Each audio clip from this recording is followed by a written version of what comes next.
Before Alfred, England was an idea. It was just an idea. It meant the territory where those who speak English live.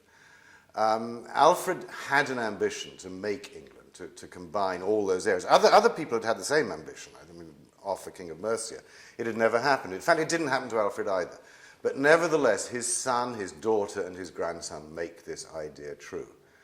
And I'm not saying their inspiration came solely from Alfred, but without Alfred, it wouldn't have happened. And it's a story that we in England don't know. We simply don't know the story of how our nation came to be. We sort of assume it was always there. Well, it wasn't. England came into being in the 10th century, and it's been there ever since. And I think the story of that, how it happened, is a story worth telling. And obviously that meshed in with my fascination with the Saxons. But I see all history as being, and this is very simplistic, but a contest between Puritans and Cavaliers. And I'm instinctively on the side of the Cavaliers. And as far as Uhtred is concerned, the Danes are a hell of a lot more fun. But on the other hand, I mean, as Uhtred himself discovers, that I guess he's saying, look, this is my tribe. I am English, and in the end, I'm going to fight for that, even though I dislike what Alfred's piety.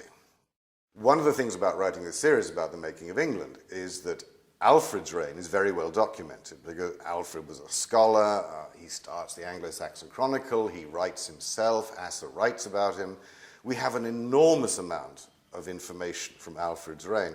Once he dies, that sort of dries up. And we know that the events of the next 50 years. I mean, they're there in the Anglo-Saxon Chronicle, but the Chronicle is terribly cryptic. I mean, it will say something like, in this year, the pagans came to England and were defeated at, and it'll give a name. And that's it. I mean, there's no detail of what happened there, sometimes not even who was there.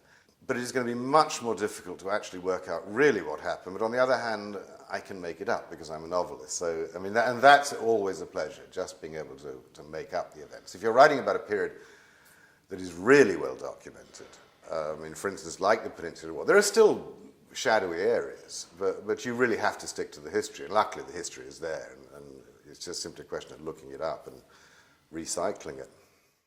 It seems very likely that Alfred was a pretty wild young man, sowed his wild oats. Think of sort of Prince Hal in Henry IV, Part 1 and 2.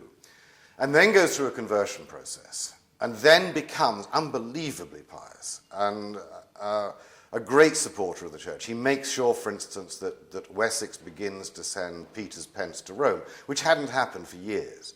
He writes a law code and makes sure that the number of laws in it matches the number of laws that Moses wrote. He is a man who is consumed by his God and believes that if he can make a Christian nation out of Wessex, then God will reward Wessex, and God will... Yeah, I mean, he is absolutely hand in hand with the church. And he's a very good man. I mean, he is a good man. He's a very highly moral man. I also think that he would probably be extremely tedious and boring. But that's, again, because I have an animus against the Puritans, and Alfred's a classic Puritan. But maybe that's exactly what Wessex needed at that time. And he's also very, very intelligent. And I think that's the other thing about Alfred, which makes him interesting. And he uses that intelligence to preserve Wessex. And yet, throughout it, you realize that what he really wants, obviously he needs to protect Wessex if England is going to come into being, and if the language and the society is going to survive. But the only reason he wants that to survive is so it can be a Christian, godly country. But as far as Alfred is concerned, once you are a Christian, you are now part of this family.